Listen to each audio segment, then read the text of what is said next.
बोल सियावर रामचंद्र की जय, रामायण मैया की जय। तो आप सभी संत जनों ने भगवान का स्मरण कर लिया होगा। तो चलो अब रामायण का पाठ आरंभ करते हैं और आप स्वयं पढ़ें और समझें कि रामायण में क्या लिखा है। जे सजीव जगे अचर चरे, नारी पुरुष असी नाम। ते निज निज मर जाद तजी, भये सकल बस काम। जगत में स्त्री पुरुष संज्ञा वाली जितने चराचर प्राणी थे, वे सब अपनी अपनी मर्यादा छोड़कर काम के बस हो गए। सबके हृदय मदन अभिलाषा, लता निहारे न वहीं तरु शाखा। नदियों मंगे अम्बुधि कहूँ छधाई, अग संगम करही तालाब तलाई। सबके हृदय में काम की इच्छा हो गई। लताओं बेलों को देखकर वृक्षों की डालियां झुकने लगीं। नदियां उमड़ उमड़ कर समुद्र की ओर दौड़ीं और तार तलैयां भी आपस में संगम करने मिलने जुलने लगीं। कि जहें असी दशा जड़ह के बरनी, को कही सकई सचेतन करनी। पशु पक्षी नभ जल थल चारी, भये काम बस समय विसारी। जब जड़ वृक्ष नदी आदि की यह दशा कही गई, तब चेतन जीवों की करनी कौन कह सकता है। आकाश जल और पृथ्वी पर विचरने वाले सारे पशु पक्षी अपने संयोग का समय भुलाकर काम के बस हो गए। कि मदन अंध व्याकुल सब लोका, निसुदिन नहीं अवे लोक कहीं को का। देव धनुज नर किन्नर ब्याला, प्रीत पिशाच भूत बेताला। सब लोग कामांध होकर व्याकुल हो गए। चकवा चकवी रात दिन नहीं देखते। देव दैत्य मनुष्य किन्नर सर्प प्रेत पिशाच भूत बेताल, किन के दशा न कहूँ बखानी। सदा काम के चेरे जानी, सिद्ध विरक्त महामुनि जोगी। तेपि काम बस भये वियोगी। ये तो सदा ही काम के गुलाम है, यह समझकर मैंने इनकी दशा का वर्णन नहीं किया। सिद्ध विरक्त महामुनि और महान योगी भी काम के बस होकर योग रहित या स्त्री के विरही हो गए। भय काम बस जोगी से तापस पाव रहे की को कहें। देखें चराचर नारी मय जे, ब्रह्ममय देखत रहें। अभोला बेलो कहीं पुरुष मय जग, पुरुष सब अभोला मयम। दुई दंड भरे ब्रह्मांड भीतर, काम कृत्य कौतुक अयम। सब जोगीश्वर और तपस्वी भी काम के बसी हो गए।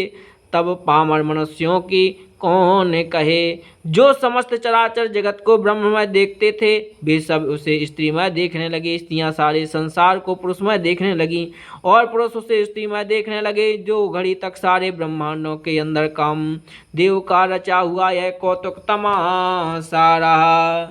धरी न काहू धीर सबे, के मन मन से जे हरे। जे राखे रघुवीर ते, उबरे तेहि काल महू। किसी ने भी हृदय में धैर्य नहीं धारण किया। कामदेव सबके मन हर लिए। श्री रघुनाथ जी ने जिनकी रक्षा की, केवल वे ही समय बचे रहे। क्यों भय घरी यस कौतिक भयूं, जो लगी काम शंभु पह गयूं। सिवहि बिलो की ससंख्य मारूं, भयऊं जथा तिथि सब संसारों। 2 घड़ी तक ऐसा तमाशा हुआ जब तक कामदेव शिव जी के पास पहुंच गया। शिव जी को देखकर कामदेव डर गया। तब सारा संसार फिर जैसा का तैसा स्थिर हो गया। भय तुरत जब जीव सुखारे, जिमि मद उतरी गए मतवारे। रुद्र ही देखी मदन भय माना, दुराधर से दुर्गम भगवाना।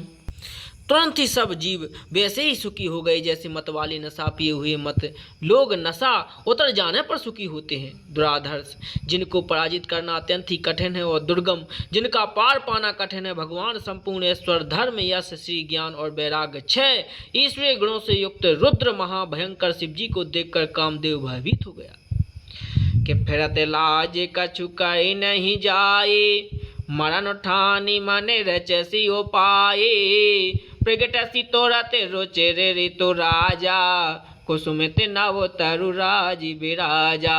लौट जाने में लज्जा मालूम होती है और करते कुछ बनता नहीं। आखिर मन में मरने का निश्चय करके उसने उपाय रचा। तुरंत ही सुंदर ऋतुराज बसंत को प्रकट किया। फूले हुए नए नए वृक्षों की कतारें शोभित हो गई। बने पे बने वापिका तड़ागा, ओ परम शोभग सबो दिशा विभागा, जह तह जनु मुगत अनुरागा, देख मुयहु मनो मन से जागा। वन उपवन वावली तालाब और सब दिशाओं के विभाग परम सुंदर हो गए। जहाँ तहाँ मानो प्रेम उमड़ रहा है, जिसे देखकर मरे मन में भी कामदेव जाग उठा। जागई मनोभव मुयहूँ बन मन, सुभगता ना परय कहीं, शीतल सुगंध सुमंत मारुत मदन अनल सखा सही, बिकसे सरहि बहु कंज गुंजत पुंज मंजुल मधुकरा, कल हंस पिक सुख सरस रव करी गाने नाचहि अपिछरा। मरे हुए मन में भी कामदेव जागने लगा। वन की सुंदरता कही नहीं जा सकती। कामरूपी अग्नि का सच्चा मृत शीतल मंद सुगंधित पवन चलने लगा। सरोवरों में अनेकों कमल खिल गए, जिन पर सुंदर भौरों के समूह गुंजार करने लगे। राजहंस, कोयल और तोते रसीली बोली बोलने लगे और अप्सराएं गा गा कर नाचने लगीं। सकल कला कर कोट विधि हार हुसैन समेत, चली नया चल समाधि से वे कोप्यों हृदय निकेत। कामदेव अपनी सेना समेत करोड़ों प्रकार की सब कलाएं उपार करके हार गया, पर शिव जी अचल समाधि ना डिगी। तब कामदेव क्रोधित हो उठा। बोलो सियावर रामचंद्र की जय।